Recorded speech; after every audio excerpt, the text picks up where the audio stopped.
তিনি ছিলেন এক যোদ্ধা, এক বীর নেতা, যিনি ইতিহাসের পাতায় অমর হয়ে আছেন। সালাউদ্দিন আইয়ুবী এক নাম, যে নাম শুনলে কাঁপত ক্রুসেডারদের হৃদয়। দুর্ভেদ্য দুর্গ, রক্তক্ষয়ী যুদ্ধ আর কৌশলের অপূর্ব নিদর্শন ছিল তার জীবন। জেরুজালেম পুনরুদ্ধারের সেই মহাকাব্যিক অভিযান আজও বিশ্বের অন্যতম গৌরব গাথা। এই সিরিজে আমরা তুলে ধরব সুলতান সালাউদ্দিন আইয়ুবীর প্রতিটি দুঃসাহসিক পদক্ষেপ, যে গল্প কেবল ইতিহাস নয়, এক প্রেরণার উৎস। আসুন ফিরে যাই সেই সময়ের স্রোতে, জেনে নেই সেই মহান বীর যোদ্ধার জীবন গাথা। ফেইথ অ্যান্ড ফ্যাক্টস এর আয়োজনে সালাউদ্দিন আইয়ুবীর দুঃসাহসিক অভিযানের আজকের পর্বে আপনাকে স্বাগতম। আসসালামু আলাইকুম ওয়া রাহমাতুল্লাহ। আমাদের চ্যানেলের সম্মানিত দর্শক ভাই এবং বোনেরা, আশা করি আল্লাহর রহমতে আপনারা ভালো আছেন। আলহামদুলিল্লাহ, আমিও আল্লাহর রহমতে ভালো আছি। আমাদের এই সুদীর্ঘ পথ চলায় যারা এতদিন আমাদের সাথে ছিলেন, তাদের ধৈর্যের জন্য জানাই আন্তরিক শুভেচ্ছা এবং অভিনন্দন। আল্লাহ আপনাদের ধৈর্য এবং এই ত্যাগের সঠিক প্রতিদান দান করুন। ইসলামের ইতিহাস হলো আমাদের জীবনের ইতিহাস, আমাদের ঈমানের গল্প। তাই এই গল্প এবং ইতিহাস শোনায় এতদিন যারা আমাদের সঙ্গে ছিলেন, তাদেরকে আমি আন্তরিক ধন্যবাদ না জানিয়েই আসলে পারছি না। আপনাদের ভালোবাসা, আপনাদের ভালো লাগাই এতদিন আমাদের এই দীর্ঘ পথ চলা। এই সুদীর্ঘ পথ চলায় আমরা সুলতান সালাউদ্দিন আইয়ুবীর অনেক ঘটনা হয়তো বর্ণনা করতে গিয়ে কিছু ঘটনা বাদও দিয়ে দিয়েছি, কিছু ঘটনা সংক্ষিপ্ত আকারে আপনাদের মাঝে বর্ণনা করেছি। কারণ এই সুদীর্ঘ ইতিহাস ছিল অনেক দীর্ঘ এবং অনেক বিস্তৃত। সেই বিস্তৃত এবং দীর্ঘ ইতিহাস বর্ণনা করতে গেলে অনেক সময় এবং অনেক পর্বের প্রয়োজন ছিল। যদি এর ভিতরে কোনো ধরনের ভুল ত্রুটি হয়ে থাকে, তাহলে সেগুলো অবশ্যই ক্ষমাসুন্দর দৃষ্টিতে দেখবেন। ঘটনা এবং ভিডিওর প্রয়োজনে আমরা সামনেরও কিছু ঘটনা অতি সংক্ষিপ্ত আকারে বর্ণনা করে যাব। কারণ আপনারা জানেন, ইতিমধ্যেই সুলতান সালাউদ্দিন আইয়ুবী যে সকল গাদ্দার মুসলমান আমির এবং উমরা ছিল, তাদেরকে পরাজিত করতে সক্ষম হয়েছিলেন। আমাদের গল্পের এই পর্যায়ে সুলতান সালাউদ্দিন আইয়ুবী তার জীবনের সবথেকে কঠিন সংগ্রামে জড়িয়ে পড়বেন। সামনের ঘটনাগুলো খ্রিস্টানদের সাথে তার সর্বাত্মক সংগ্রাম এবং ফিলিস্তিন বিজয়ের গল্প। তাই আপনারা ধৈর্য সহকারে সামনের গল্পগুলো উপভোগ করবেন বলেই আমি আশা করছি। আজকের এই ঘটনার মধ্যেও আমরা একটি ঘটনাকে খুব সংক্ষিপ্ত আকারে বর্ণনা করে যাব। যদিও ঘটনাটি অনেক বিস্তৃত এবং বড়, তারপরেও আমি চেষ্টা করব ঘটনাটি সংক্ষিপ্ত আকারে আপনাদের কাছে বর্ণনা করতে। কারণ এই ঘটনার পরই সুলতান সালাউদ্দিন আইয়ুবী জড়িয়ে পড়বেন তার জীবনের সেই সর্বাত্মক যুদ্ধে। তাহলে চলুন শুরু করি আমাদের সেই ঘটনা। একদিন বিকেলবেলায় সূর্য অস্ত যাওয়ার সামান্য আগে সুলতান সালাউদ্দিন আইয়ুবী ফিরাতের কূলে ঘুরে বেড়াচ্ছিলেন। তার সাথে অশ্বারোহী দলের সেনাপতি এবং কমান্ডো বাহিনীর সেনাপতি সালেম মিশরীয় ছিলেন। তারা তাদের সামনে কিছু দূরে সাদা জুব্বা পরা এক লোককে নদীর তীরে দাঁড়িয়ে থাকতে দেখল। লোকটির দুহাত প্রার্থনার ভঙ্গিতে উপরে তোলা। সুলতান আইয়ুবী সেদিকে গেলেন এবং লোকটির কাছে পৌঁছে দেখতে পেলেন সেখানে 4টি কবর রয়েছে। এই কবরগুলোর মধ্যে 2টি কবরের মাথার দিকে একটা করে লাঠি পোতা, আর তার সাথে কাঠের তক্তা লাগিয়ে কবর ফলক বানানো হয়েছে। সেই ফলকের একটিতে আরবি হরফে লাল রঙে লেখা, উমরুল মামলুক, আল্লাহ তোমার শাহাদত যেন কবুল করে নেন, নাসরুল মামলুক। তার পাশের কবরের উপরেও একই ধরনের ফলক লাগানো, তাতে লেখা, নাসরুল মামলুক, আল্লাহ আমার শাহাদত কবুল করুন। সুলতান আইয়ুবী 2টি লেখায় পাঠ করলেন এবং সেই লোকটির দিকে তাকালেন, যেই লোকটি কবরের পাশে দাঁড়িয়ে ফাতেহা পাঠ করছিলেন। চেহারা সুরতে লোকটিকে বেশ অভিজাত এবং লেবাস পোশাকে আলেম ব্যক্তি বলে মনে হচ্ছিল। সুলতান আইয়ুবী তার দিকে তাকালে তিনি সালাম দিয়ে বললেন, আমি এই গ্রামেরই ইমাম। যেখানেই আমি কোনো শহীদের সন্ধান পাই, সেখানে গিয়ে তাদের জন্য ফাতেহা পাঠ করি। আমি বিশ্বাস করি, যেখানে শহীদদের রক্ত ঝরে সেই জায়গা মসজিদের মতোই পবিত্র। আমি লোকদের বলি, মুজাহিদরা সেই মহান ব্যক্তিত্ব, যাদের ছোট ছড়া ঘোড়ার খুলের আঘাতে যে ধুলো ওড়ে, সেই ধুলো আল্লাহর কাছে কদর পাই। মহান আল্লাহ তার পথের জেহাদকে উত্তম ইবাদত বলে গণ্য করে থাকেন। কিন্তু আল্লাহর নামে জীবন কুরবান করা মানুষ এমন অজ্ঞাত পরিচয় ব্যক্তি, যাদের পরিচয় কেউ রাখে না। যেমন এখানে আপনি দেখছেন, ইতিহাসে তাদের নাম নয়, আমার নামই লেখা থাকবে। কিন্তু আমার সমস্ত গৌরবের পেছনে রয়েছে এদেরই ত্যাগ এবং কোরবানি, রয়েছে এদেরই অসামান্য অবদান, বললেন সুলতান সালাউদ্দিন আইয়ুবী। তিনি তার সেনাপতিদের দিকে তাকালেন, এরপর এগিয়ে কবরের ফলক 2টিতে হাত বোলাতে বোলাতে বললেন, এই 2টি ফলকের রেখাই লাল রঙের। মনে হচ্ছে একজন লেখকই নিজের আঙুল দিয়ে 2টি লেখাই লিখেছে। লাল রং নয় সুলতানে মহতারাম। কমান্ডো বাহিনীর সেনাপতি সালেম মিশরী বলল, এই যে রক্ত, উমরুল মামলুকের কবরের ফলকে লিখেছেন নাসরুল মামলুক। তারপর নিজের রক্ত দিয়ে লিখেছেন তার কবরের ফলক, এবং তিনিও শহীদ হয়ে গেছেন। আমিও প্রার্থনা করি, আল্লাহ তাদের শাহাদত কবুল করুন। এখানে যে 4টি কবর দেখছেন, তাদের 4জনই আমার কমান্ডো বাহিনীর সদস্য ছিল। সুলতান বিস্মিত হয়ে বললেন, তাই তুমি তাদের চিনতে? হ্যাঁ সুলতান, 16-17 দিন আগে এক রাতে আমরা একটি নৌকা ধরেছিলাম। ওই নৌকায় শত্রুদের কমান্ডো বাহিনী তাদের সৈন্যদের জন্য রসদপত্র এবং সাহায্য সামগ্রী নিয়ে যাচ্ছিল। সালেম মিশরি বললেন, এই খবর তখনই আপনাকে জানানো হয়েছিল। আমাদের 8 জন কমান্ডো সেনায় সেই নৌকাটি আটক করেছিল, কিন্তু আটক করার সময় শত্রুদের সাথে লড়াইয়ে তাদের 4 জন শহীদ হয়ে যায়। ঘটনাটি তাহলে আবার আরেকবার বলো তো শুনি। আমরা আগেই গোপন সূত্রে জানতে পেরেছিলাম একটা বড় নৌকা রাতে এদিক দিয়ে যাবে। সেই নৌকায় শত্রুদের রসদপত্র এবং অস্ত্রশস্ত্র থাকবে। আমি আমার 8 জন কমান্ডোকে পাঠিয়ে দিলাম নৌকাটি আটক করার জন্য। তারা একটি ছোট নৌকায় ছিল। মধ্যরাতে তারা টের পায় অপর পাড় দিয়ে একটি নৌকা যাচ্ছে। আমাদের কাছে যে তথ্য ছিল তাতে আমরা জানতাম নৌকায় বড়জোর 4-5 জন দুশমন সেনা থাকবে, কিন্তু অপারেশনের পর জানা গেল তাতে 20 জন শত্রু সেনা ছিল। আমাদের কমান্ডো বাহিনী দ্রুত ওপারে পৌঁছালো এবং শত্রুদের নৌকায় ঝাঁপিয়ে পড়ল। শত্রুরা আগে টের পায়নি, পেলে তীর মেরে সহজেই তারা পালিয়ে যেতে পারত। আক্রান্ত হওয়ার পর ওরা যখন রুখে দাঁড়ালো তখন দেখা গেল সংখ্যায় তারা অনেক। আমাদের কমান্ডোরা শত্রুর নৌকা থেকে কিছু দূরে থাকতেই নদীতে ঝাঁপিয়ে পড়েছিল এবং নির্ভয়ে সাঁতরে গিয়ে চড়াও হয়েছিল শত্রুদের উপর। সাঁতারে তারা যথেষ্ট পটু ছিল। তারা যখন দেখলো তাদের তুলনায় দুশমন অনেক, তখন একজন গিয়ে নৌকার পালের দড়ির রশি কেটে দিল। এরপর নৌকার ভেতর শুরু হলো ভীষণ রক্তক্ষয়ী যুদ্ধ। আমাদের কমান্ডো বাহিনীর যুবকরা অসম সাহসিকতা প্রদর্শন করে বিজয় ছিনিয়ে নেয়। আমাদের 2 জন তখনই শহীদ হয়ে যায়, বাকিরাও কম বেশি সবাই আহত হয়। আমাদের কমান্ডোরা শেষ পর্যন্ত শত্রুর নৌকাটি দখল করতে সমর্থ হয়। লড়াই শেষে তারা দেখতে পায় নৌকাটি দখল করার জন্য দুশমনের 18টি লাশ তাদের ফেলতে হয়েছে। তারা শেষ মুহূর্তে 2 জনকে নদীতে ঝাঁপিয়ে পড়তে দেখেছে। ওই 2 জন সাঁতরে নদীর অপর পাড়ে গিয়ে উঠলেও তাদের ধাওয়া করার মতো অবস্থা ছিল না আমাদের কমান্ডোদের, তাই তাদের আর ধাওয়া করা হয়নি। আমাদের কমান্ডোরা 2টো নৌকায় কিনারায় ভিড়িয়ে আমাকে এই বিজয়ের খবর দেয়। সংবাদ পেয়ে আমি ঘটনাস্থলে ছুটে আসি। ততক্ষণে সকাল হয়ে গেছে। আমি এসে দেখতে পেলাম এক নৌকায় উমরুল মামলুক এবং তার 2 সঙ্গীর লাশ। জানতে পারলাম একটু আগে উমরুল মামলুক শাহাদত বরণ করেছে। কম বেশি সবাই আহত হলেও নসরুল মামলুকের অবস্থা ছিল সবচেয়ে শোচনীয়। তলোয়ারের আঘাতে ক্ষতবিক্ষত তার সারা শরীর। আমি তার কাছে গেলাম, দেখলাম তখনও তার জ্ঞান আছে। তার ক্ষতস্থানে মলমপট্টি করার জন্য দ্রুত তাকে ক্যাম্পে নিয়ে আসা হলো। এরপর যখন আমি তাকে ক্যাম্পে দেখতে গেলাম, সে আমাকে বলল, আমাকে 2 টুকরো কাঠ দিন। বললাম, কেন? এই শরীরে তুমি কাঠ দিয়ে কি করবে? ও বলল, আমি আমার শহীদ বন্ধুদের কবরে নাম ফলক লাগাতে চাই। আমি তাকে কাঠ সরবরাহ করলাম। সে তার আহত আঙ্গুলের ব্যান্ডেজের ফাঁক দিয়ে চুইয়ে পড়া রক্ত দিয়ে উমরুল মামলুকের নাম এবং এই লেখাগুলো লিখল। আমি নাম ফলকটি একটি লাঠির সাথে বেঁধে উমরুল মামলুকের কবরের শিয়রে লাগিয়ে দিলাম। নাসরুল মামলুকের ক্ষতস্থান থেকে রক্ত পড়া বন্ধ হচ্ছিল না। 3য় দিনে তার অবস্থা খুব খারাপ হয়ে গেল। আমি তাকে দেখতে এলে কর্তব্যরত চিকিৎসক হতাশ প্রকাশ করে বলল, নাসরুল মামলুকের বোধহয় বাঁচানো গেল না। নাসরুল মামলুক নিজেও অনুভব করলো সে আর বাঁচবে না। সে পুনরায় আমাকে বলল, আমাকে আর 1 টুকরো কাঠ দিন। আমি তার ইচ্ছা পূরণ করে দিলাম। সে কাঠের টুকরোটি নিজের কাছে নিয়ে ঘুমিয়ে পড়ল। রাতে আমি সংবাদ পেলাম নাসরুল মামলুক শহীদ হয়ে গেছে। আমি যখন সেখানে গেলাম, এক আহত রোগী আমাকে কাঠের টুকরোতে দিয়ে বলল, নাসরুল মামলুক তার ক্ষতস্থানের রক্ত দিয়ে এই ফলকটি লিখেছে। আমি তাকিয়ে দেখলাম তাতে লেখা, নাসরুল মামলুক, আল্লাহ আমার শাহাদাত কবুল করুন। আহত রোগীটি আমাকে বলল, নাসরুল মামলুক বলেছে তাকে যেন তার বন্ধু উমরুল মামলুকের পাশে দাফন করা হয়। এভাবেই এই 2টি নাম ফলক একই শহীদের রক্তে একই হাতে লেখা হয়েছে। এরা দুজনেই মামলুক ছিল সম্মানিত ইমাম। সুলতান আইবি ইমামকে বললেন, আপনি কি জানেন এই মামলুক বংশ সম্পর্কে? এরা সেই গোলামদের বংশধর, ইসলামের আগমন যাদের দিয়েছিল মুক্তির স্বাদ। আমাদের প্রিয় নবী রাসূল সাল্লাল্লাহু আলাইহি সাল্লাম কৃতদাসপ্রথা নিষিদ্ধ করার ঘোষণা করলে আরবে কৃতদাসপ্রথা বিলুপ্ত হয়ে যায়। মহানবী সাল্লাল্লাহু আলাইহি সাল্লাম বলেছেন, মানুষ মানুষের গোলাম হতে পারে না, আমরা শুধু এক আল্লাহর গোলাম। তবে আল্লাহর পক্ষ থেকে যারা আমাদের দায়িত্বশীল আমরা তাদের মান্য করি।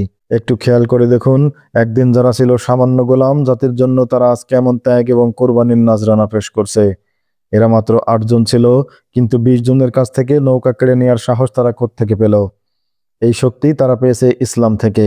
আর সৈন্যদের মধ্যে মামলুক এবং তুর্কি সেনারা সাহস, বীরত্ব এবং বিশ্বস্ততায় অনন্য। সেই সন্ধ্যায় তারা যখন ফেরাতের কূলে দাঁড়িয়ে কথা বলছিল, তখন সুলতান আইবির রক্ষী বাহিনীর কমান্ডার এক লোককে সঙ্গে নিয়ে তাদের দিকে এগিয়ে আসছিল।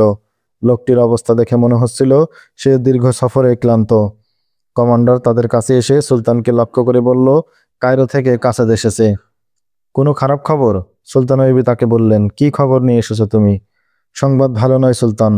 কাসেদ এই কথা বলে কোমর থেকে একটি কাগজ বের করে সুলতানের হাতে দিলেন। সুলতান আইয়ুবী চিঠি হাতে নিয়ে তার তাঁবুর দিকে রওনা হলেন। সঙ্গীদের বললেন, চলো। তাঁবুতে বসে তিনি চিঠিটা খুললেন। চিঠিটি তার গোয়েন্দা বিভাগের সর্বাধিনায়ক আলী বিন সুফিয়ানের হাতের লেখা। তিনি লিখেছেন, আমাদের সবচেয়ে ধার্মিক এবং বীর সেনাপতি হাবিবুল কুদ্দুস 10 দিন যাবৎ নিখোঁজ রয়েছেন। খ্রিস্টানদের সন্ত্রাসী তৎপরতা বৃদ্ধি পেয়েছে। আমরা এখানে গোপন লড়াই চালিয়ে যাচ্ছি। বিশ্বাসঘাতক গাদ্দারদের সংখ্যা দিন দিন বৃদ্ধি পাচ্ছে। তবু বলবো, এই সমস্যা নিয়ে আপনার দুশ্চিন্তা না করলেও চলবে। আমরা এখানে শত্রুদের ষড়যন্ত্রে সফল হতে দেব না। কিন্তু আমাদের দুশ্চিন্তা বাড়িয়ে দিয়েছে সেনাপতি হাবিবুল কুদ্দুস। তার কোনো সন্ধান এখনো আমরা পাইনি। তার সন্ধান না পাওয়াটাই পেরেশানির একমাত্র কারণ নয়, দুশ্চিন্তা আরও আছে। আপনি জানেন, হাবিবুল কুদ্দুস তার বাহিনীর সৈন্যদের কাছে খুবই জনপ্রিয়। তারা তাদের প্রিয় সেনাপতির ইশারায় জান দিতেও কুণ্ঠাবোধ করবে না। যদি তিনি স্বেচ্ছায় শত্রুদের হাতে হাত মিলিয়ে থাকেন, তবে ভয় হচ্ছে তার বাহিনী যার দ্বারাই পরিচালিত হোক না কেন, তার ইশারা পেলে তারা বিদ্রোহ করে বসতে পারে। আমি এখনো তার সন্ধান চালাচ্ছি। তার ব্যাপারে আমি পুরোপুরি নিরাশ নই। তবে আমি আপনার কাছ থেকে একটি ব্যাপারে নির্দেশনা চাই। যদি তার খোঁজ পাওয়া যায় এবং তাকে হত্যা করা জরুরি হয়ে পড়ে, তবে হত্যা করব কিনা। আপনার নিয়োজিত মিশরের আমির এই সম্মতি দিতে নারাজ। তিনি আমাকে শুধু এই অনুমতি দিয়েছেন যে আমি আপনার কাছে পত্র প্রেরণ করে অনুমতি নিতে পারি। আমি তার সন্ধান করতে ব্যর্থ, এটা যেমন আপনি চাইবেন না, তেমনি তিনিও মনে করেন সে আমার হাতে মারা যাক, এটাও আপনি চাইবেন না। কিন্তু আমাদের এক সেনাপতির শত্রুর হাতে থাকাটাও বিরাট ভয়ের কারণ। চিঠি পড়া শেষ করে সুলতান সালাউদ্দিন আইয়ুবী সঙ্গে সঙ্গে কাতিবকে ডাকলেন। কাতিব এসে চিঠির উত্তর লিখতে বসে গেলেন। তিনি লিখলেন, প্রিয় আলী বিন সুফিয়ান, তোমার উপর আল্লাহর করুণা বর্ষিত হোক। হাবিবুল কুদ্দুসের উপর আমার আস্থা এবং বিশ্বাস এমন ছিল যেমন তোমার উপর আছে। যেই ব্যক্তি বেঈমানি করতে প্রস্তুত হয়ে যায় সে কখনো আল্লাহকে ভয় পায় না, আর যে আল্লাহকে ভয় পায় না সে আমার মতো এক নগণ্য মানুষকে কেন ভয় পাবে? তুমি এতে বিস্মিত হও না যে হাবিবুল কুদ্দুসের মতো লোকও ধোঁকা দিতে পারে। ঈমান এমন একটি শক্তি, কিন্তু সেটা হীরা এবং পান্নার মতো চকচক করে না।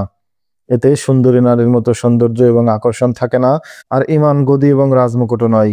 যখন মানুষের মধ্যে দুনিয়ার লোভ লালসা বেড়ে যায় এবং ধন সম্পদের আকাঙ্ক্ষা সৃষ্টি হয়, তখন মানুষ বেঈমান হতে বেশি সময় লাগে না। হাবিবুল কুদ্দুসকে খুঁজতে চেষ্টা করো। যদি কখনো মনে করো তাকে হত্যা করা দরকার, তবে অবশ্যই তাকে হত্যা করবে। এতে আমার কোনো আপত্তি থাকবে না। কিন্তু এইটা জানার চেষ্টা করবে তাকে তো ছিনতাই করা হয়নি। চিঠিতে আরো কিছু নির্দেশ দিয়ে কাসেদকে তিনি বললেন, আজকে বিশ্রাম করো, কালকে সকালেই তুমি রওনা হয়ে যাবে। সেই যুগটা ছিল ইতিহাসের অশুভ যুগ। একদিকে আরবের মাটি মুসলমানদের রক্তে রঞ্জিত হচ্ছিল, অন্যদিকে ইহুদি এবং খ্রিস্টানরা মুসলমানদের মধ্যে সৃষ্টি করেছিল গাদ্দার এবং ষড়যন্ত্রকারী। মুসলমানদের মধ্যে গৃহযুদ্ধ বাঁধিয়ে তারা ধ্বংস করাই ছিল তাদের উদ্দেশ্য। আলী বিন সুফিয়ান এবং কায়রোর পুলিশ প্রধান গিয়াস বিলকিস শত্রুদের এইসব অপতৎপরতা বন্ধ এবং অপরাধীদের খুঁজে বের করার জন্য আরামকে হারাম করে দিয়ে চষে ফিরছিলেন মিশরের সর্বত্র। তাদের বাহিনী কেবল কায়রো নয়, মিশরের বিভিন্ন পরগনা এবং শহরেও ছুটে বেড়াচ্ছিল। সেনাবাহিনীর এক সেনাপতির নিখোঁজ হয়ে যাওয়া কোনো সাধারণ ব্যাপার নয়। সবচেয়ে অবাক করা ব্যাপার হচ্ছে, আলী বিন সুফিয়ানের প্রশিক্ষণপ্রাপ্ত যেই গোয়েন্দা বাহিনী সুনাম সমগ্র আরব বিশ্বে ছড়িয়ে পড়েছিল, তারা নিজেরাই তাদের এক সেনাপতিকে খুঁজে বের করতে পারছে না। এর চেয়ে লজ্জার বিষয় আলীর জন্য আর কিছুই হতে পারে না। আলী বিন সুফিয়ান এবং পুলিশ প্রধান গিয়াস বিলকিস তাদের সর্বাত্মক চেষ্টা করছিলেন হাবিবুল কুদ্দুসকে খুঁজে বের করার জন্য। হাবিবুল কুদ্দুসের ঘটনাটি আমরা এখানে সংক্ষেপে বর্ণনা করব। হাবিবুল কুদ্দুসকে অপহরণ করেছিল খ্রিস্টান গোয়েন্দা বাহিনী। তারা হাবিবুল কুদ্দুসকে দিয়ে তার সেনাবাহিনীর 7,000 সৈন্য দিয়ে সুলতান সালাউদ্দিন আইয়ুবীর বিপক্ষে বিদ্রোহ করাতে চাচ্ছিল। তাই তারা কায়রো থেকে দূরে একটি পাহাড়ের নির্জন গুহায় তাকে বন্দী করে তার উপর অত্যাচার এবং হাসিস মিশিয়ে তাকে সম্মোহন করার চেষ্টা করে।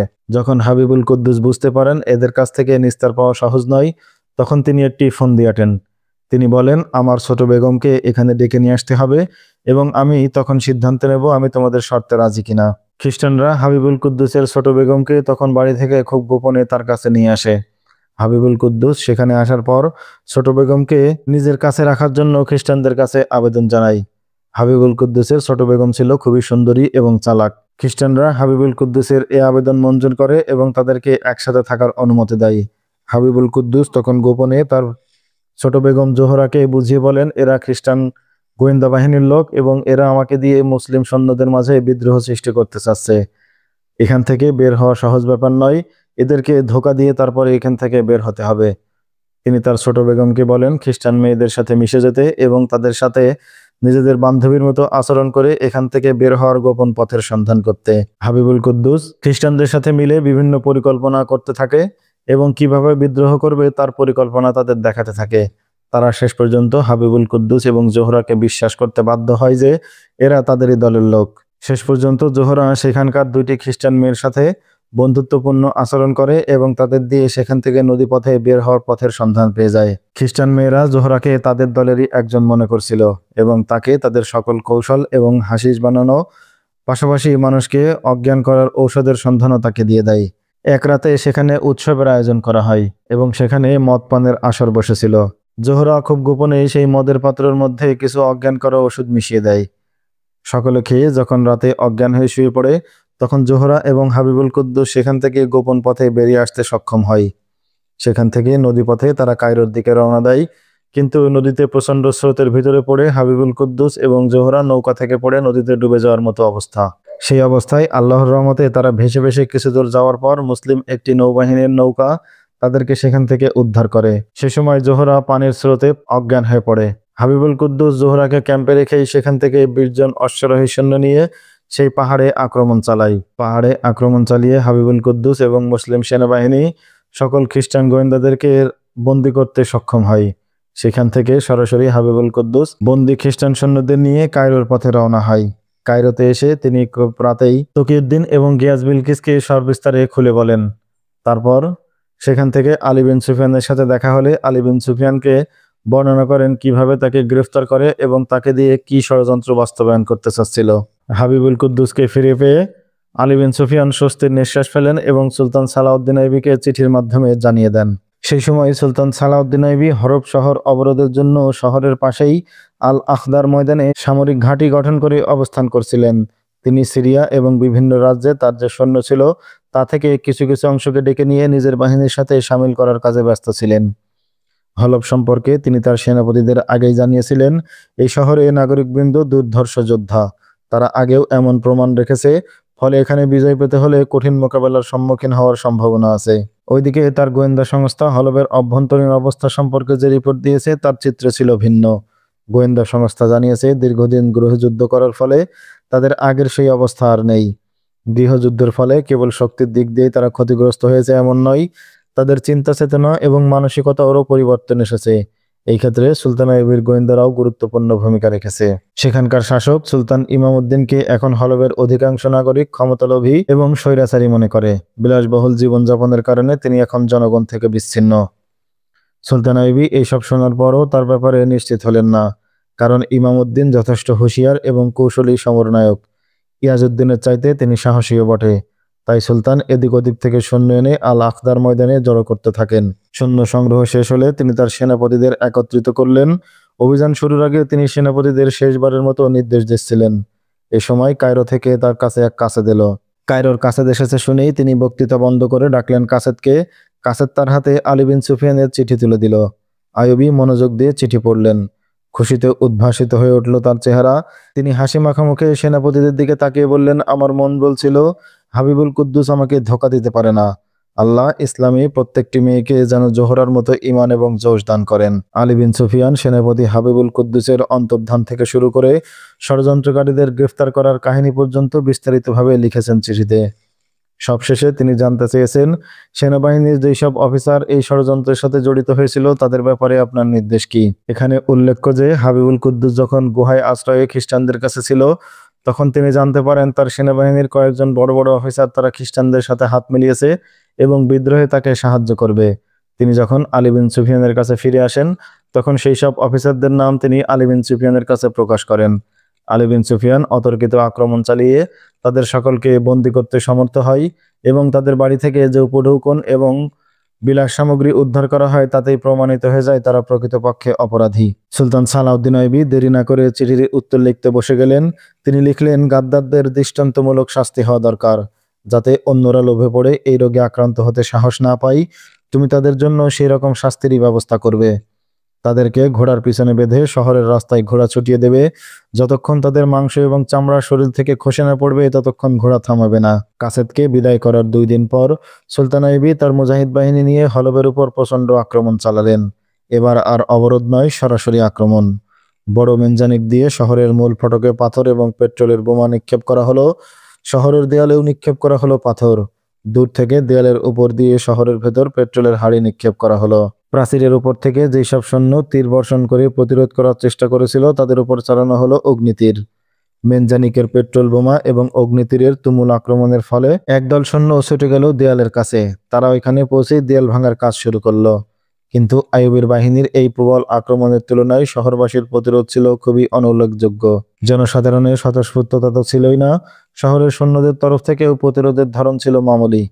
কাজী বাহাউদ্দিন সাদ্দাত লিখেছেন, হলবের আমির ইমামউদ্দিন, তার মন্ত্রীবর্গ এবং অফিসাররা খ্রিস্টানদের কাছ থেকে সামরিক সাহায্য ছাড়াও প্রচুর আর্থিক সাহায্য পেয়েছিল। তারা খ্রিস্টানদের কাছ থেকে নিয়মিত সোনা রূপা এবং মূল্যবান উপহার সামগ্রী পেত। ইমামউদ্দিন ও তার মন্ত্রী অফিসারদের দৃষ্টি সবসময় সেদিকেই নিবদ্ধ ছিল। তারা জানতো এবং নিজেদের মধ্যে আলোচনা করত, একদিন সুলতান আইয়ুবী নিশ্চয় হলব আক্রমণ করবে। ইমামউদ্দিনও আগে থেকেই সুলতান আইয়ুবীর প্রবল আক্রমণের আশঙ্কা করছিলেন। ফলে তাদের মধ্যে আইয়ুবীর আতঙ্ক এমনভাবে ছড়িয়ে পড়েছিল যে আক্রান্ত হওয়ার পর তারা কিংকর্তব্য বিমূঢ় হয়ে পড়ল। ইমামউদ্দিন অবস্থা বেগতিক দেখে হলবের কেল্লাপতি হিশামউদ্দিনকে পাঠালেন সুলতান আইয়ুবের কাছে। তিনি হিশামউদ্দিনের মাধ্যমে সুলতানের কাছে এই আর্জি পাঠালেন, মাননীয় সুলতান, এই কেল্লা এবং রাজ্য আপনি গ্রহণ করুন। বিনিময়ে আমাকে এখান থেকে বেরিয়ে যাওয়ার সুযোগ দিন। আপনি যদি আমাকে মসুলের কোথাও থাকার অনুমতি দান করেন তাহলে আমি ওয়াদা করছি আমি আর কখনো আপনার বিরুদ্ধে কোনো তৎপরতায় অংশ নেব না। সুলতান আইয়ুবী তার এই শর্ত মেনে নিলেন। এই সংবাদ যখন শহরে পৌঁছালো তখন শহরের এই মাথা থেকে ওই মাথা পর্যন্ত বিদ্যুৎ বেগে ছড়িয়ে পড়ল এই খবর। শহরের জনগণ দলে দলে এসে ইমামউদ্দিনের মহলের সামনে জড়ো হলো। তারা ইমামউদ্দিনের কাছে জানতে চাইল, আমরা যা শুনছি তা কি সত্যি? ইমামউদ্দিন বললেন, হ্যাঁ, এই সংবাদ সত্য। আমি হলব শহর ত্যাগ করে চলে যাচ্ছি। তোমরা ইচ্ছা করলে নতুন আমির মনোনীত করে সুলতান আইয়ুবের কাছে পাঠাতে পারো। তোমরা সুলতানের সাথে আপোষও করতে পারো, আবার ইচ্ছা করলে লড়াইও করতে পারো। আমি আর এসবের মধ্যে নেই। তোমরা যা ভালো মনে করো তাই করো। শহরের সম্মানিত ব্যক্তিবর্গ জারদুক আন-নুরি এবং জৈনুদ্দিনকে প্রতিনিধি করে সুলতান আইয়ুবের কাছে পাঠালেন। জারদুক আন-নুরি ছিলেন দাস বংশের। 1183 সালের জুন মাসে তারা সুলতান আইয়ুবের কাছে গেলেন। সুলতান আইয়ুবের সাথে আলাপ শেষে তারা শহরে এসে সমস্ত সৈন্যদের নিয়ে শহরের বাইরে গেল এবং হলবের সেনাবাহিনীকে সুলতান আইয়ুবের কাছে সমর্পণ করে দিল। সেনাবাহিনীর সাথে হলবের সম্মানিত ব্যক্তিবর্গ, ইমামউদ্দিনের উজির এবং সভাসদবৃন্দও সুলতান আইয়ুবের সামনে হাজির হয়ে তাদের বর্ষতা স্বীকার করে নিল। তিনি সবাইকে মূল্যবান পোশাক পরিচ্ছদ প্রদান করে তাদেরকে বরণ করে নিলেন। অভিযানের 6ষ্ঠ দিন হলবের বাহিনীর আত্মসমর্পণের মধ্য দিয়ে বিপ্লবী মুজাহিদ বাহিনীর বিজয় সুসম্পন্ন হয়েছিল। সুলতান আইয়ুবী এই সফলতার আনন্দে ছিলেন উৎফুল্ল। এই মুহূর্তে তার কাছে সংবাদ এলো তার ভাই তাজুল মুলক মৃত্যুবরণ করেছেন। তাজুল মুলক এই রণাঙ্গনেই আহত হয়েছিলেন।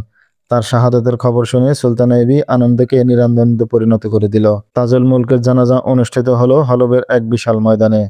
সুলতানের বাহিনী ছাড়াও এই জানাজায় শরিক হলো হলবের আত্মসমর্পিত বাহিনী। ইমামউদ্দিন তখনও হলব ত্যাগ করেননি, তিনিও শরিক হলেন জানাজায়।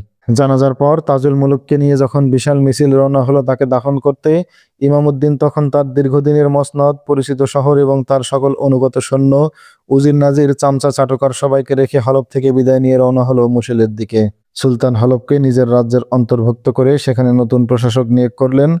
এরপর তিনি মনোযোগ দিলেন নতুন একটি বিষয়ের প্রতি। তার যে সমস্ত সৈন্য দীর্ঘদিন ধরে যুদ্ধ করছিল তাদেরকে সাময়িক বিশ্রামের সুযোগ দেওয়ার কথা ভাবলেন তিনি পুরনো সৈন্যদের কিছুদিনের জন্য ছুটি দিয়ে বাড়ি পাঠিয়ে দিলেন। নিজে ব্যস্ত হয়ে গেলেন হলবের শাসন ব্যবস্থা ঢেলে সাজানো এবং নবাগত সৈন্যদের প্রশিক্ষণ কাজে। তার চোখে তখনও ভাসছিল অবরুদ্ধ বাইতুল মুকাদ্দাস। যত তাড়াতাড়ি সম্ভব এই বাহিনীকে সংগঠিত করে তাদের উপযুক্ত ট্রেনিং দিয়ে বাইতুল মুকাদ্দাস উদ্ধারে বেরিয়ে পড়তে চান তিনি সেনাপতিদের হুকুম দিলেন, আমার মূল বাহিনীর সদস্যরা ছুটি থেকে ফিরে আসার আগেই হলবের এই বাহিনীকে উপযুক্ত করে গড়ে নাও। এবার আমাদের টার্গেট হবে ফিলিস্তিন। আমাদের প্রথম কেবলা, দুশমন মুক্ত না হওয়া পর্যন্ত আরামে ঘুমানোর কোনো সুযোগ নেই আমাদের। সুলতান সালাউদ্দিন আইয়ুবের চেহারায় খেলা করছিল আনন্দের আলো। তার এই উৎফুল্ল ভাব দেখেই তার সেনাপতি এবং কমান্ডাররা বুঝে নিলেন সুলতান কোনো গুরুত্বপূর্ণ সিদ্ধান্তে পৌঁছে গেছেন। কারণ তাদের জানা ছিল সুলতানের মুখে এমন আনন্দের আভা তখনই দেখা যায় যখন তিনি কোনো ঐতিহাসিক সিদ্ধান্তে পৌঁছে যান। কোনো সিদ্ধান্তে পৌঁছার আগে তিনি বিস্তর ভাবেন, তখন তার চেহারায় খেলা করে গাম্ভীর্য। তিনি বিষয়টি নিয়ে বিশেষজ্ঞদের সাথে আলাপ করেন, উপদেষ্টা এবং সেনাপতিদের সাথে মত বিনিময় করেন। সবার মতামতের সাথে নিজের প্রজ্ঞা এবং বুদ্ধি মিলিয়ে তিনি যখন কোনো সিদ্ধান্তে পৌঁছান, তখনই এমন আলোকিত হয়ে ওঠে তার চেহারা। একটি কথা তার শত্রুরাও জানে, তিনি কোনো ব্যাপারে একবার সিদ্ধান্ত নিলে সেখান থেকে সহজে ফেরেন না। শত বিপদ মুসিবতেও তিনি তার গৃহীত সিদ্ধান্ত বাস্তবায়নের জন্য থাকেন সদা তৎপর। 1187 সালের মার্চ মাস, হিজরি সন অনুযায়ী মুহররম মাস চলছে। তিনি দামেস্কে অবস্থান করছেন। ইতিমধ্যে তিনি সমস্ত মুসলিম জাহানের শাসকদের তার অধীনে নিয়ে আসতে সমর্থ হয়েছেন। কেউ তার আনুগত্য কাবল করেছে সানন্দে, কেউ বা নিরুপায় হয়ে তার আনুগত্য মেনে নিয়েছে। তিনি তার এই বিশাল অনুগত বাহিনীর প্রত্যেকের উপর কড়া নজর রাখছিলেন। ছোট ছোট কেল্লার আমিররা কি করছে এটা যেমন তিনি জানতেন, তেমনি জানতেন দুশমনরা এখন কি ভাবছে। আর এই সবই সম্ভব হয়েছিল তার চৌকস গোয়েন্দা বাহিনীর কল্যাণে। এখন তিনি জানেন, প্রকাশ্যে এমন একজন মুসলিম শাসকও নেই যিনি খ্রিস্টানদের তার বন্ধু বলে ঘোষণা করতে পারে। যারা খ্রিস্টানদের বন্ধু বানিয়ে নিয়েছিল এবং তাদের নিয়ে জোটভুক্ত হয়েছিল, তিনি সেই সব গাদ্দারদের ক্ষমতার মসনদ থেকে বিতাড়িত করেছিলেন। আর এই কাজ তাকে কঠোর হাতেই সমাধা করতে হয়েছিল। এদের মধ্যে তিনি সবচেয়ে বেশি বাধার সম্মুখীন হয়েছিলেন হলব এবং মুশিরের আমির ইয়াজউদ্দিন এবং ইমামউদ্দিনের কাছ থেকে। দীর্ঘ কয়েক বছর ধরে গৃহযুদ্ধের পর তারা সুলতান আইয়ুবের কাছে অস্ত্র সমর্পণ করতে বাধ্য হয়েছিল। তিনি তাদের পরাজিত করে তাদের সৈন্যবাহিনী নিজের সেনাবাহিনীর সাথে যুক্ত করে নিয়েছিলেন। এভাবেই মুসলিম বিশাল সামরিক শক্তির একটি একক কমান্ডের অধীনে চলে আসে। তিনি তখনই দামেস্কে ফিরে গিয়েছিলেন যখন তিনি তার প্রতিজ্ঞা পূর্ণ করেছিলেন। তিনি শপথ করেছিলেন ফিলিস্তিন আক্রমণের আগে তিনি সমস্ত গাদ্দারদের 20 দাঁত ভেঙে দেবেন। তিনি বিশ্বাসঘাতকদের মাথা হাঁটুর নিচে নামিয়ে তারপরে দামেস্কে ফিরেছিলেন। অভিজ্ঞতা থেকে তিনি বুঝেছিলেন, যতবার তিনি ফিলিস্তিন অভিযানের সফলতার দ্বার প্রান্তে নিয়ে যাবেন, ততবারই জাতির ভেতরে লুকিয়ে থাকা সাপ গর্ত থেকে বেরিয়ে পেছন থেকে তাকে সবল মারার জন্য ফানা তুলবে। তাই তিনি চাচ্ছিলেন প্রথম কেবলা উদ্ধার অভিযানের প্রাক্কালে তাকে যেন পিছন ফিরে তাকাতে না হয়। কিন্তু তিনি সাপের 20 দাঁত ভাঙতে গিয়ে জাতির শিরা উপশিরাকে রক্তাক্ত করতে চাচ্ছিলেন না। তিনি যেই সব গাদ্দারদেরকে তলোয়ারের ঝলক দেখিয়ে পথে এনেছিলেন, তাদেরকে শুধু এই কারণে নিঃশ্বাস করে দেননি, তিনি তাদের সঠিক পথে এনে কখনোই বলেননি, দেখো সুলতান আইয়ুবের তলোয়ারের ধার দেখো। তিনি তাদের কথা স্মরণ করে শুধু একটি কথাই বলতেন, হাই, ইসলামের ইতিহাসে এই অধ্যায়টা বড়ই ঘৃণিত অধ্যায় হয়ে থাকবে। কারণ ইতিহাসে লেখা থাকবে, সুলতান সালাউদ্দিনের যুগটা ছিল অন্ধকার যুগ। ফিতনার তুফানের মোকাবেলা করতে গিয়ে তিনি সত্যের বীজটুকু বোনার মতো সময়ও পাননি। ইতিহাস আরও লিখবে, হাজার হাজার খোদার সৈনিক বর্তমান থাকার পরও মুসলমানদের প্রথম কেবলা ছিল খ্রিস্টান বিধর্মীদের দখলে। তারা যখন বাইতুল মুকাদ্দাসে অধিকার প্রতিষ্ঠা করে বসেছিল, তখন মুসলমানরা নিজেদের মধ্যে যুদ্ধ করে প্রকারান্তে মদদ যোগাচ্ছিল খ্রিস্টানদের। আর যদি আমরা সবাইকে একত্রিত করে ফিলিস্তিন অভিমুখে অভিযান চালাতে পারি, তখন ঐতিহাসিকরা বলবে ঐক্যবদ্ধ মুসলিম শক্তি খ্রিস্টানদের পরিকল্পনা ধ্বংস করে দিয়েছিল। সেদিন যখন সুলতান আইয়ুব তার সেনাপতি এবং উপদেষ্টাদের সভা আহ্বান করেন, সবাই সুলতান আইয়ুবের চেহারায় খুশির ঝলক লক্ষ্য করে নিজেরা উৎফুল্ল হয়ে উঠেছিলেন। তারা বুঝতে পারছিলেন সুলতান কোনো অভিযানে বেরিয়ে পড়ার সিদ্ধান্ত চূড়ান্ত করে ফেলেছেন। আর তারা সেই অভিযানের লক্ষ্যস্থল যে বাইতুল মুকাদ্দাস, তাও অনুমান করতে পারছিলেন। তারা এই ব্যাপারে সুলতানের মুখ থেকে ঘোষণা শুনতে চাচ্ছিল। তারা জানতে চাচ্ছিল কোন দিন কোন সময়ে তিনি যুদ্ধে যাত্রা করবেন আর কি প্রক্রিয়ায় তিনি যুদ্ধে চালাবেন। তারা এটাও জানতে চাচ্ছিল এই অভিযান কোন রাস্তা দিয়ে অগ্রসর হবে। হে আমার বন্ধুগণ, হে আমার সঙ্গীগণ, সুলতান আইয়ুব থেমে থেমে বলতে লাগলেন, আপনারা সবাই আমার কথা বুঝতে পেরেছেন। আমরা এখন বাইতুল মুকাদ্দাসের দিকে যুদ্ধযাত্রার জন্য প্রস্তুত। আজ আমি আপনাদের সামনে যেই কথা বলবো, আমি জানি তা একদিন ইতিহাস হয়ে থাকবে। আপনারাও এই অভিযানের ব্যাপারে খোলামেলা মতামত প্রকাশ করুন। আপনাদের মতামত, আপনাদের সংকল্প এবং প্রতিজ্ঞা সবই একদিন ইতিহাসের অন্তর্ভুক্ত হবে। আপনারা থাকবেন না, কিন্তু আপনাদের শপথের বাণী যুগ যুগ ধরে, এমনকি শতাব্দীর পর শতাব্দী প্রেরণা যোগাবে সত্যপথের সৈনিকদের। আমাদের কথা, আমাদের প্রতিজ্ঞা ইতিহাসের অংশ হয়ে পৌঁছে যাবে আমাদের শেষ বংশধর পর্যন্ত। একটি কথা মনে রাখবেন, এই দুনিয়ায় আমরা আমাদের কর্ম রেখে যাব, কিন্তু সঙ্গে নিয়ে যাব আমাদের কর্মফল। দুনিয়ার প্রতিটি কর্মই ফলই সঙ্গী হবে আমাদের, এবং আমরা সেই কর্মফল নিয়েই আল্লাহর দরবারে হাজির হব। এখন আপনাদের সেই সিদ্ধান্ত নিতে হবে, যেই সিদ্ধান্ত আপনাদের জন্য বয়ে আনবে প্রকৃত কল্যাণ, যেই সিদ্ধান্ত ভবিষ্যৎ প্রজন্মের কাছে আমাদের মুখ উজ্জ্বল করবে, যেই সিদ্ধান্ত আল্লাহর দরবারে লজ্জিত হওয়ার হাত থেকে রক্ষা করবে আমাদের। বিজয়ের নিশ্চয়তা কেউ কাউকে দিতে পারে না, কারণ বিজয় দেওয়ার মালিক একমাত্র আল্লাহ রাব্বুল আলামিন। কিন্তু আমরা যে নিশ্চয়তা দিতে পারি তা হচ্ছে আমরা প্রাণপণ যুদ্ধ করব। আমরা মরব, কিন্তু পিছু হটব না। আমরা আমাদের উপর অর্পিত দায়িত্ব পালন করব পরিপূর্ণ নিষ্ঠার সাথে। আমরা শপথের মর্যাদা রক্ষা করব। লাশের পাহাড় আর রক্তের নদী সাঁতরে আমরা এগিয়ে যাব আমাদের মঞ্জিলের দিকে। কোনো ভয়ভীতি, লোভ, দুনিয়ার টান কিছুই আমাদের অব্যাহত অগ্রযাত্রার গতি রোধ করতে পারবে না। সুলতান আইবি একে একে তাকালেন তার উপদেষ্টা এবং সেনাপতিদের দিকে। দেখলেন সবার চোখে মুখে শপথের দৃঢ়তা। প্রতিটি চোখ খেলা করছে এক অনড় এবং অনমনীয় আপোষহীনতার ছাপ। তার মুখের হাসি আরো বিস্তৃত হলো। তিনি বললেন, আমি তোমাদের বিজয়ের ব্যাপারে কোনো নিশ্চয়তা দিতে পারবো না, কিন্তু তাই বলে আমাদের মধ্যে যেন কারো ভয় না হয় যে খ্রিস্টান বাহিনী আমাদের দ্বিগুণ এবং আমরা বহুদূর থেকে যুদ্ধ করতে এসেছি।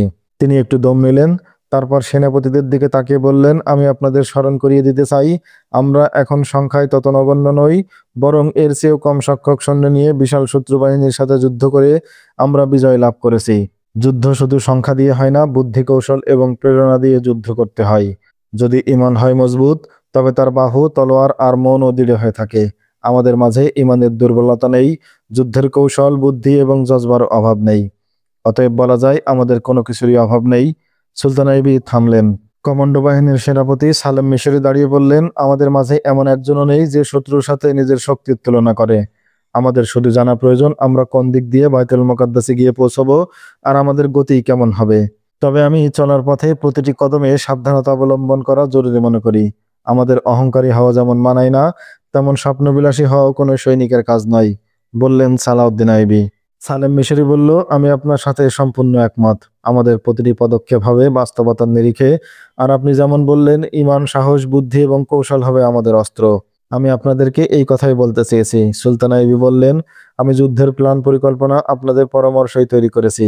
আমি গত কয়েক রাত চিন্তা ভাবনা করে এই সিদ্ধান্ত এসেছি, আমাদের প্রথম লক্ষ্য হবে হাতিন। যুদ্ধের কৌশলগত ক্ষেত্রে হিসেবে আপনারা হাতিনের গুরুত্ব সম্পর্কে অবহিত আছেন। সেখানে আমরা তেমন স্থান পেয়ে যাব যেখানে আমরা খ্রিস্টানদের ময়দানে পেতে চাই। আমরা এবার কোন নদীতে যুদ্ধ চালাবো সেই কথা আমি আপনাদের আগেই জানিয়েছি। আমি আবারও বলছি, যুদ্ধের জন্য আপনারা সেই স্থান নির্বাচন করবেন যেখানে ময়দানে আপনাদের প্রাধান্য বজায় থাকবে। ময়দান নিজেদের নিয়ন্ত্রণে রাখার পূর্ব শর্ত হলো অনুকূল স্থানে শত্রুকে টেনে আনা, যাতে ময়দানে আপনাদের উপকার আসে এবং শত্রু বিপাকে এবং বিপদে পড়ে যায়। এমন ময়দান আমাদের পক্ষে একমাত্র হাতিনেই পাওয়া সম্ভব। যুদ্ধ জয়ের শর্ত হচ্ছে গোপনীয়তা রক্ষা করে দ্রুত গতিতে এবং দৃঢ় পদক্ষেপে ময়দানে পৌঁছা এবং শত্রুকে সকল সুবিধা থেকে বঞ্চিত করা। তিনি হাতিনের ম্যাপ মেলে ধরলেন সেনাপতিদের সামনে। বললেন, হাতিন এলাকায় উচ্চভূমিও আছে, পানিও আছে। আপনারা পানি এবং উচ্চভূমি কবজা করতে পারলে মনে করবেন অর্ধেক যুদ্ধ জয় করে ফেলেছেন। কিন্তু এমন ময়দানে শত্রুদের নিয়ে আসা সহজ ব্যাপার নয়। আমাদের পরিকল্পনার কোনো একটি অংশ যদি কার্যকরী করা না যায়, তবে সমস্ত পরিকল্পনাই ব্যর্থতায় পর্যবেসিত হয়ে যাবে। আর ব্যর্থতা আমাদের এমন পর্যায়ে নিয়ে যেতে পারে যেখান থেকে ফিরে আসার কোনো পথ থাকবে না। আমার মতে এই মাসের মাঝামাঝি আমরা দামেস্ক থেকে যাত্রা করতে পারি। আমি হলব এবং মিশরের কাসেদ পাঠিয়েছি, তাদের বলেছি তারা যেন প্রস্তুত হয়ে থাকে। খবর পাওয়ার সঙ্গে সঙ্গে তারা যেন দ্রুত গতিতে অভিযানে এসে শরিক হয়। তারা রাস্তায় আমাদের সাথে মিলিত হবে। তারপর আমাদের সমস্ত সৈন্য এক স্থানে একত্রিত হবে। বাইরে থেকে আসা সৈন্য এবং আমাদের নিয়মিত সৈন্যদের একত্রিত করে আমাদেরকে নতুন করে সাজাতে হবে। নতুন করে সৈন্য বিন্যাস করে সেনাপতি এবং কমান্ডারদের প্ল্যান বুঝিয়ে তাদের দায়িত্ব ভাগ করে দিতে হবে। তিনি বললেন, আমাদের অগ্রাভিযান সবার একরকম হবে না বা একই পথে হবে না। পরিকল্পনা মতো সৈন্যদের অগ্রাভিযান বিভিন্ন গতির এবং প্রত্যেক সৈন্যদলের রাস্তা হবে ভিন্ন। এই মুহূর্তে গোপনীয়তা রক্ষা করার দিকে আমাদের সবচেয়ে বেশি সতর্ক দৃষ্টি রাখতে হবে। সেনাপতি এবং কমান্ডার ছাড়া কোনো সৈন্য জানতে পারবে না আমরা কোথায় যাচ্ছি আর কোন পথে যাচ্ছি। আমাদের গোয়েন্দারা শত্রু এলাকায় কাজ করছে। তারা শত্রুদের সামান্য গতিবিধির খবরও জানিয়ে যাচ্ছে আমাদের। আমরা দুশমন গোয়েন্দাদের এমন করেও সুযোগ দিতে চাই না। তিনি বলতে লাগলেন, এখন প্রয়োজন দুশমন গোয়েন্দাদেরকে অন্ধ এবং বধির এবং পথহারা করে দেয়া। বিভিন্ন পথে সৈন্য চালনা করে আমরা তাই করব। সেই সব শত্রু গোয়েন্দারা আমাদের এলাকায় কাজ করছে, তারা পরস্পর বিরোধী খবর পাঠাতে থাকবে শত্রু শিবিরে। হাসান বিন আবদুল্লাহ দুশমন গোয়েন্দাদের বিভ্রান্ত করার জন্য আরও কিছু ব্যবস্থা গ্রহণ করবে যা আপনাদের সবার জানার দরকার নেই। এই ব্যাপারে প্রয়োজনীয় নির্দেশ আমি তাকে আগেই দিয়ে রেখেছি। আবারও একটু বিরতি নিলেন তিনি। এরপর তিনি তাদের বললেন, নতুন কথা আমি আপনাদের জানিয়ে দেওয়া জরুরি মনে করছি, সৈন্যদলের একটি অংশ আমার সঙ্গে থাকবে। আমি তাদের নিয়ে আপনাদের সঙ্গে না গিয়ে ভিন্ন পথ ধরব। আমার গতি সম্পূর্ণ গোপন থাকবে। যত দ্রুত সম্ভব আমি আমার বাহিনী নিয়ে ক্রাকে পৌঁছে যাব। সুলতান আইবি সহসা নীরব হয়ে গেলেন। তার চেহারায় সেই জ্যোতি এবং উৎফুল্লতা মিলিয়ে গেল। সেখানে এসে বাসা বাঁধল গাম্ভীর্য। কিছুক্ষণ তিনি মাথা নিচু করে চুপ করে থাকলেন। তার চোখ দুটো ঝাপসা হয়ে গেল অবাধ্য অশ্রুতে। তিনি হাটের উল্টো পিঠ দিয়ে চোখ মুছলেন, তারপর আবার মাথা উঁচু করে ভরাট কণ্ঠে বললেন, 4 বছর আগে আমি একটি প্রতিজ্ঞা করেছিলাম, এখন সেই প্রতিজ্ঞা পূরণ করার সময় আমার হয়ে এসেছে। সুলতান সালাউদ্দিন আইবির এই প্রতিজ্ঞা একটি ঐতিহাসিক ঘটনার জের। 3-4 বছর আগের সেই ঘটনা সবাইকে স্মরণ করিয়ে দিলেন। তখন খ্রিস্টান সরকার মুসলমানদের সাথে এমন শিষ্টাচার বহির্ভূত এবং বিবেকহীন আচরণ করত, যার বিবরণ আপনারা আগেই শুনেছেন। মুসলমানদের যেসব কাফেলা ধর্মীয় কর্তব্য হজ পালনের জন্য যেত, সেই নিরস্ত্র কাফেলায় লুটতরাজ চালাতো খ্রিস্টান সেনাবাহিনী। কোনো নিয়মিত বাহিনী এই ধরনের ডাকাতি কাজে জড়িয়ে পড়তে পারে, মুসলমান কেন কোনো সভ্য মানুষই তা ভাবতে পারে না। তারা কাফেলায় কেবল লুটতরাজ চালাতো তাই নয়, কাফেলার পুরুষদের তারা নির্বিচারে হত্যা করত, মেয়েদের ধরে নিয়ে লুট করত তাদের ইজ্জত। সবচেয়ে জঘন্য আচরণটি করত তারা শিশুদের সাথে। সুন্দর মেয়ে শিশু হলে তাকে ধরে নিয়ে যেত এবং তাকে লালন পালন করে তাদের পাঠিয়ে দিত মুসলিম শাসকদের চরিত্র হননের জন্য। আর ছেলে শিশুকে বিনা অপরাধে হত্যা করত, যাতে ভবিষ্যতে মুসলিম মুজাহিদের সংখ্যা বাড়তে না পারে। হজ মৌসুমে হেজাজের পথে খ্রিস্টান সৈন্যরা হাজিদের কাফেলা লুট করার সময় ওত পেতে থাকত। এই কাজে ক্রাকের শাসক খ্রিস্টান সম্রাট আরনাত ছিল অগ্রণী। তার আদেশেই সৈন্যরা এই লুটপাট করত। এই জন্য সে প্রকাশ্যে গর্ব করে বেড়াতো। হাজিদের নিরস্ত্র কাফেলা লুট এবং কাফেলার লোকজনকে খুন করা হয়েছে খবর পেলেই আনন্দে এবং গর্বে তার বুক ভরে উঠত। যুদ্ধ জয়ের মতো এটাকেও সেই বিরাট বিজয় মনে করত, কিন্তু এটা স্রেফ ডাকাতি, সে কথা সে মানত না। তার এই ডাকাতি কাজের উল্লেখ করেছেন বিভিন্ন ঐতিহাসিক। ইউরোপের ঐতিহাসিকরাও তার এই ডাকাতির বিস্তারিত বিবরণ লিখেছেন তাদের গ্রন্থে। সেই বিবরণ পড়লেই বোঝা যায় কি জঘন্য উপায় অবলম্বন করত এইসব খুনি এবং ডাকাতরা। 1183 সালের হজ মৌসুম। হেজাজ থেকে মিশরে ফিরে যাচ্ছিল হাজিদের একটি কাফেলা। আরনাতের সেনাবাহিনী সেই কাফেলায় আক্রমণ করে বসলো। তারা কাফেলার সব সম্পদ লুট করে নিল। সেই কাফেলায় ছিল সুলতান আইবির এক কন্যা। আরনাতের সেনাবাহিনী মিশরের হজ কাফেলা লুট করেছে, এই খবর যখন সুলতান আইবের কানে পৌঁছালো, সুলতান আইবি চিৎকার দিয়ে বললেন, হাই, এই কাফেলায় যে আমার মেয়ে ছিল। কাফেলার যুবতী মেয়ে যারা ছিল, খ্রিস্টানরা তাদের ধরে নিয়ে গিয়েছিল। সুলতান আইবি তখনই এর প্রতিশোধ নেওয়ার কসম খেয়ে বলেছিলেন, আরনাত যা করছে তা অমানবিক এবং পাশবিক। সে আমার মেয়েকেই শুধু অপবিত্র করেনি, এই ঘটনার মধ্য দিয়ে সে সমগ্র মুসলিম নারী সমাজকে কলঙ্কিত করার প্রয়াস পেয়েছে। আমি কসম খেয়ে বলছি, আমি তাকে ক্ষমা করব না। আমি নিজ হাতে তাকে হত্যা করব। উপস্থিত সবারই চোখ ভরে গেল পানিতে। তাদের মনে পড়ে গেল 4 বছর আগের সেই দুঃসহ স্মৃতি। তারা সবাই সুলতানের মনোবেদনা অনুভব করে নিজেরাও কাতর হয়ে পড়ল। সুলতানকে তারা এমন এক ভঙ্গিতে আর কখনো কথা বলতে দেখেনি। মাথা নিচু করা লোকগুলো একসময় চোখ তুলে তাকালো সুলতানের দিকে, দেখলো রাগে ক্ষোভে কষ্টে সুলতানের চেহারা বিবর্ণ হয়ে আছে। সেখানে খেলা করছে শপথের দৃঢ়তা এবং তীব্র উত্তেজনা। পরিস্থিতি যাই হোক, সুলতান ক্ষিপ্ত হওয়া মোটেও পছন্দ করতেন না, কখনো উত্তেজিত হতেন না। কিন্তু আজ তার চেহারা ভিন্ন। এই চেহারার দিকে তাকালেও ভয় ধরে যায় অন্তরে। সবাই বুঝে নিল এটা সুলতানের প্রতিজ্ঞা, অতএব এটা রদ হওয়ার নয়। এমনিতেই তিনি কোনো সিদ্ধান্ত নিলে তা থেকে সরে আসেন না, অতএব আজকের এই কঠিন প্রতিজ্ঞা থেকেও তাকে কেউ ফেরাতে পারবে না। সকল খ্রিস্টান সম্রাটই ইসলাম বিরোধী, তারা সবাই মুসলমানদের শত্রু, কিন্তু সম্রাট আরনাতের ইসলাম বিদ্বেষের সাথে কোনো তুলনা হয় না। তার নীচতা এবং হীনতা ছিল ক্ষমার অযোগ্য। তিনি নবী করিম সাল্লাল্লাহু আলাইহি সাল্লামকে অবমাননা করতেন। বন্দী মুসলমানদেরকে নিজের সামনে দাঁড় করিয়ে রাসূলুল্লাহ সাল্লাল্লাহু আলাইহি সাল্লামের উপর জঘন্য অপবাদ আরোপ করে গালাগালি করতেন। বলতেন, এই ডাকো তোমার আল্লাহকে, ডাকো তোমার কাবার প্রভুকে, দেখি কেমন করে তিনি তোমাদের সাহায্য করেন। তোমার রাসূলকে ডাকো, বলো, হে নবী বাঁচাও আমাকে, দেখি কেমন করে তিনি তোমাকে বাঁচান। আল্লাহর বাণী পাঠ করো, দেখি কেমন করে তুমি উদ্ধার পাও, হা হা হা। এভাবে বন্দী মুসলমানদের তিরস্কার করতেন আর উচ্চস্বরে হাসতেন। তার এমন আচরণ সম্পর্কে জানতো সবাই, সুলতান আইবিও জানতেন। এই জন্যই তিনি যখন আরনাতের নাম শুনলেন এবং শুনতে পেলেন তার মেয়ে যে কাফেলায় ছিল সেই হজ কাফেলা লুট করিয়েছে আরনাত, তখন তার মন বিষিয়ে উঠল এবং তিনি এর প্রতিশোধ নেওয়ার জন্য সংকল্পবদ্ধ হলেন। আজ 4 বছর পর যখন তার মনে হলো খ্রিস্টানদের বিরুদ্ধে চূড়ান্ত আঘাত হানার প্রস্তুতি তিনি সম্পন্ন করতে পেরেছেন, তখনই তার মনে পড়ে গেল অতীতের সেই বেদনাময় স্মৃতি। তিনি সেনাপতি এবং কমান্ডারদের সামনে অতীতের সেই স্মৃতি তুলে ধরে বললেন, এই হতভাগা আরনাতের সাথে বোঝাপড়া করার সময় আমাদের হয়েছে। আমি নিজ হাতে তার প্রাপ্য বুঝিয়ে দিতে চাই। বন্ধুরা, তোমরা দোয়া করো আল্লাহ যেন আমাকে সেই সুযোগ এবং সাহস দান করেন, যাতে আমি আমার প্রিয়তম রাসূলের অবমাননাকারীর অপমানের প্রতিশোধ নিতে পারি।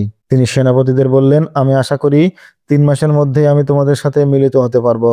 3 মাস পর নতুন ঋতু শুরু হবে, তার আগেই আমি হাতিন এলাকায় পৌঁছে যাব। তিনি বললেন, তোমরা কি জানো আগামী ঋতু কেমন হবে? তখন সূর্য তার নিজ মরিহায় পূর্ণ প্রকাশ ঘটাবে, তার কিরণ পানির ফোঁটার উপর পড়লে সেই পানি বাষ্প হয়ে মিশে যাবে বাতাসের সাথে। বালির কণার উপর তার কিরণ পড়লে জ্বলন্ত অঙ্গারের মতোই উত্তপ্ত হয়ে উঠবে সেই কণা। তার উপর মানুষের দেহ রাখলে সেই দেহ ভাজা ভাজা হয়ে যাবে। আমি খ্রিস্টানদের তখন যুদ্ধে নামাবো যখন সূর্য থাকবে মাথার উপর।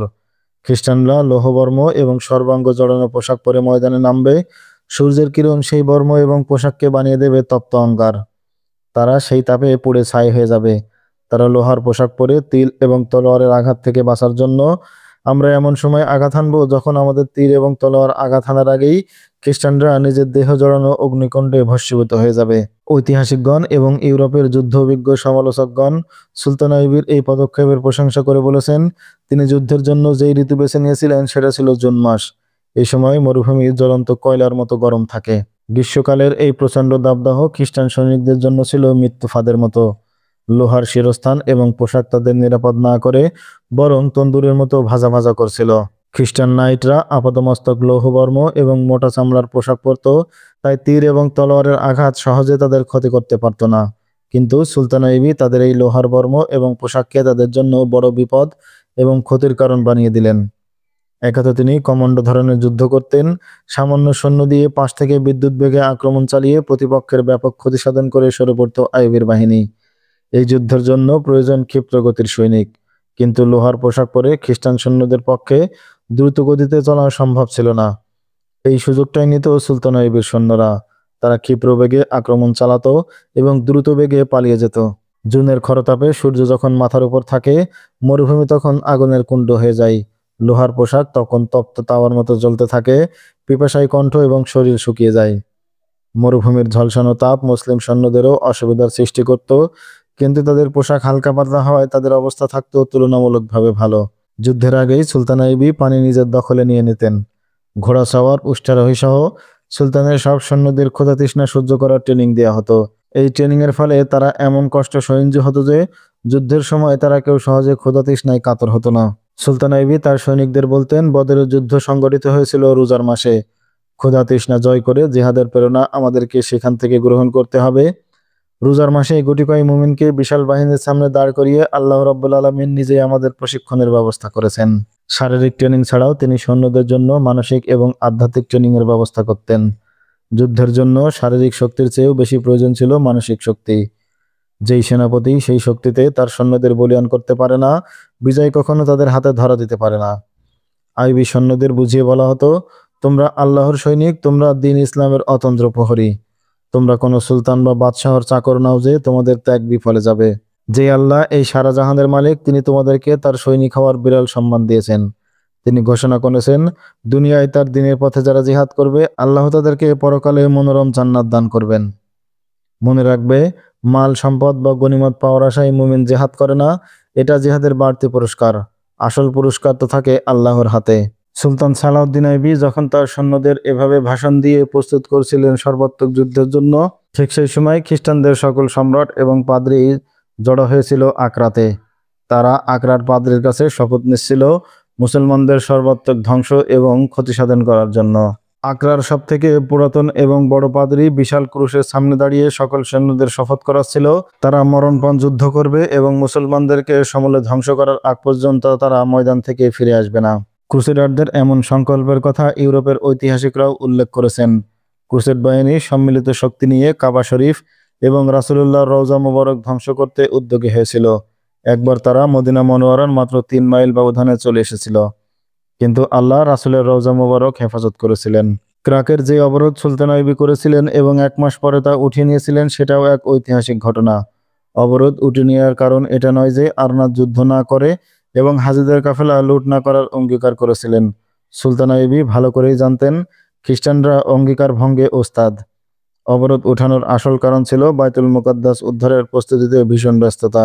আরনাত যে চুক্তি করার 2 বছর পর হাজিদের আরও একটি কাফেলা লুট করেছিল। তার চুক্তির মেয়াদ 1188 সাল পর্যন্ত ছিল। সুলতান আইয়ুবী 1187 সালে হাতিন এলাকার দিকে অভিযান চালান। তিনি এই প্রতিজ্ঞা নিয়ে দামেস্ক থেকে বের হন, তিনি নিজ হাতে আরনাতকে হত্যা করবেন। অপরদিকে খ্রিস্টানরা তাকে সমূলে বিনাশ করার জন্য আকরার পাদ্রীর আহ্বানে নাসিবাই একত্রিত হয়ে ক্রুশে যুদ্ধের নতুন শপথ গ্রহণ করল। সুলতানকে যুদ্ধের স্বাদ মিটিয়ে দেওয়ার জন্য মিলিত হলো খ্রিস্টান সকল সম্রাটরা। তারা গড়ে তুলল সম্মিলিত খ্রিস্টান বাহিনী। এতে সামিল হলো সম্রাট গিয়াপ লুজিয়ান, সম্রাট রিমান্ড, গ্র্যান্ডমাস্টার গ্র্যান্ড, মাউন্টফ্রেড, হামফ্রে, ইমারাস্ক এবং ক্র্যাকের সম্রাট আরনাত। একটি রক্তাক্ত এবং চূড়ান্ত সংঘর্ষের জন্য প্রস্তুত হলো উভয়ই। সুলতান আইয়ুবী সব জেনেও হাতিনের দিকে তারা বাহিনী নিয়ে এগিয়ে চললেন। একদিকে খ্রিস্টানদের সম্মিলিত বাহিনী, অপরদিকে মুসলিম সম্মিলিত বাহিনী। কারা জয়ী হবে সেই সর্বাত্মক যুদ্ধে জানতে হলে অপেক্ষা করুন আমাদের পরবর্তী ভিডিওর। সেই পর্যন্ত সকলে ভালো থাকবেন। দেখা হবে নতুন ভিডিওতে। আল্লাহ হাফেজ। আসসালামু আলাইকুম আ রহমতুল্লাহ।